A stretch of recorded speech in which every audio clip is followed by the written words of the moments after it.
Isang araw nga nagising ako na naisip ko, parang gusto kong mag-Sydney. Wow! Alam mo naman, mayaman, makikitulog lang naman. Tapos kakahanap ko sa murang flight dahil nga syempre magtitipid tayo. Hindi ko alam na sa Avalon pala ako na airport nakabook, malayo pala yung sa akin. A day before ng flight, saka lang ako nag-search kung paano magpunta. Tapos nalaman ko nga, pwede palang mag-skybus. $26 lang, kaya okay na din yung presyo kaysa yung mag-Uber ka. Nako, nasa $120 yung magagastos kapag ka-Uber. Medyo nahiya din pala ako kasi alam ko makakaperwisyo ko, kaya nagdala din ako ng pasalubong. Panuhol ba, ganun, para maulit. First time ko din maka-experience na double-decker na bus. At ito nga, may lagayan din sila ng mga gamit. So, dyan ko muna inilagay yung gamit ko. Pero sa taas ko balak mag-upo para ma-experience ko syempre. Tapos maka-video na. 3:50 AM pala yung alis ng bus. Tapos 5 AM yung dating sa Avalon Airport. Kasi yung flight ko ay 6 AM. Tapos in all fairness sa kanila, talagang aalis sila. Kahit wala masyadong pasahero, aalis ako ng sakto.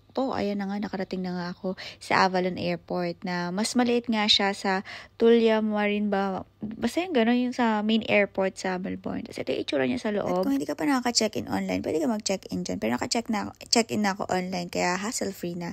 Tapos wala masyadong pila. Siguro dahil konti lang yung aalis ng maaga. Lang excited. Tapos nakakatuwa, pwede mo ding i-add to wallet yung boarding pass mo. So, ganun lang din yung ginawa ko. At namangha ako, first time ko makakita ng sobrang fluffy na ulap. Yung parang cotton candy talaga. Inagahan ko talaga yung flight para mas mapahaba yung pamamerwisyo ko sa tutuluyan ko. Kaya talaga ako makituloy, kaya lang kinapalan ko na yung mukha ko.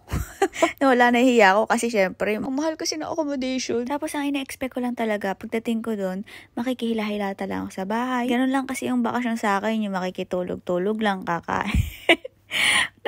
Nag-aeroplano pa para makitulog lang pala. Tapos nahiya ako kasi gumawa siya ng itinerary. Ay, kaya natutuwa ako na nahihiya. Alam mo yung mixed emotion na hindi ko na alam. Na-appreciate ko nga yung mga kaibigan ko dito. Na ako maiyak pinigil ko lang. Charot. Ito na nga ang first stop namin. Ay, hindi pala, second stop na pala kasi yung kanina Opera House. Hindi ko pala kailangan. Basta yung Opera House yun. Na tourist spot din sa Sydney. Hindi nga kami nakapasok sa loob. Hindi ko alam kung pwedeng pumasok sa loob, pero sabi nila pwede ata. At after nga ng Opera House, ang next na itinerary namin ay ang Taronga Zoo. First time ko pala makasakay din ng ferry dito. Syempre sa taas din kami naupo para mas kita yung view. At kita nga dito yung Opera House. Finally, dumating na kami sa Taronga Zoo. Mabilis lang. Pwede din pala yung land travel, pero mas matagal daw, maraming ikot-ikot. Siyempre, ayaw natin pinapaikot-ikot tayo. Kaya naman nag-ferry na lang kami. At ang social, binigyan din kami ng mapa pero para may susundan kami. Pero parang mas wait kung sundan yung drawang nasa harap ko. Charot. Saka parang may hinahanap-hanap sila. Ako na ata to. Bago pa ako tuluyang maligaw at makasama dun sa dalawang, pinigilan na ako ng dalawang friend ko. Ano ba yan? Ang KKJ nyo. Let me. Charot. Dito nyo din pala makikita sa vlog na to ang story of my life. I feel you, girl. Masarap talagang humilata. Yung wala kang gagawin maghapon. Nakahilata ka lang, tapos babangon ka para kumain, tapos pagkakain, hihilata ka ulit. Buti pa to si Bunso, kaya slim, malakad, magalaw-galaw. Dapat tayo gumagalaw-galaw din, paswim-swim pa. Hindi yung wala ka na nga na-burn na calories dahil pahila-hilata ka lang, tapos lalamong ka pa ng sandamukal na calories. Para naman tayo sa mga bilbil niyan. Well, sabi nga sa kanta ni Bruno Mars, today I don't feel like doing anything. Nagkataon lang na inaaraw-araw natin yun. Sabi kasi today lang, bakit inaaraw-araw natin yung walang ginagawa? Nakatamad kasi. At eto din, ngayon ko lang talaga nalaman, nakahoy pala yung kinakain ng elepante. Kasi nagulat ako, dinudurog nila yung log na nasa paanan nila. Yun yung kinakain nila, yung mga nadurog-durog na. Titibay siguro ng mga panga nito kasi ako mani lang yung kinakain ko. Ngalay na ngalay pa yung panga ko. Parang napapahawak pa ako sa panga ko para lang matuloy ko yung pagmuya kasi syempre mahilig ako sa mga nuts. So, andito na lang din, hinanap ko pala yung kapatid ko dito. Buti na lang nakita ko pala yung kapatid ko dito. Sobrang natuwa ako. Andiyan ka lang pala. I miss you so much. Bakit ka naman mukhang problemado? Ano ba?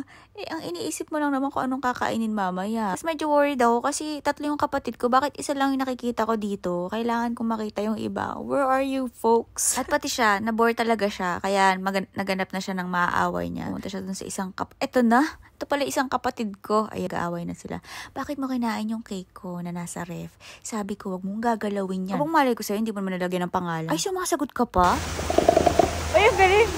Nagalit na si ate. Si ate naman, di na mabiro. Sige na nga, alis na nga ako dito. Ayun na nga, mga usual na pinagtatalo na yung mga magkakapatid dati. Yung mga partihan. Hanggang ngayon yung dalawa kong kapatid. Mga partihan na pagkain ko. Wala lamangan dapat. Ako kung pwedeng i-ruler, i-weighing scale. Tapos nga na yung mamit yung mga kapatid ko. Pumisita kami sa mga kaibigan ko. May show daw kasi. Medyo may pagkabida-bida din kasi yung iba kong mga kaibigan. Kaya yan, papasikat sila. Charot lang. Maganda pala na pwesto namin kasi malapit siya pero hindi yun sa mababasang part. May part kasi dyan na mababasa ka. And seals flippers such as Murphy's, which allow them to move around and land with quite some ease. So, how about we have a watch as Murphy makes his way to the top of the wharf? You would have noticed just how easily Murphy maneuvered his flippers around to get around. Now, seals like Murph are actually faster than us on land. But it's only really in the water where we get to see those flippers go to work. Tinuloy nga kasi ni Frenny yung pagpapasikat. Ako naman kasi, kung hindi pagkakakitaan yan, ay, huwag tayo mag-effort.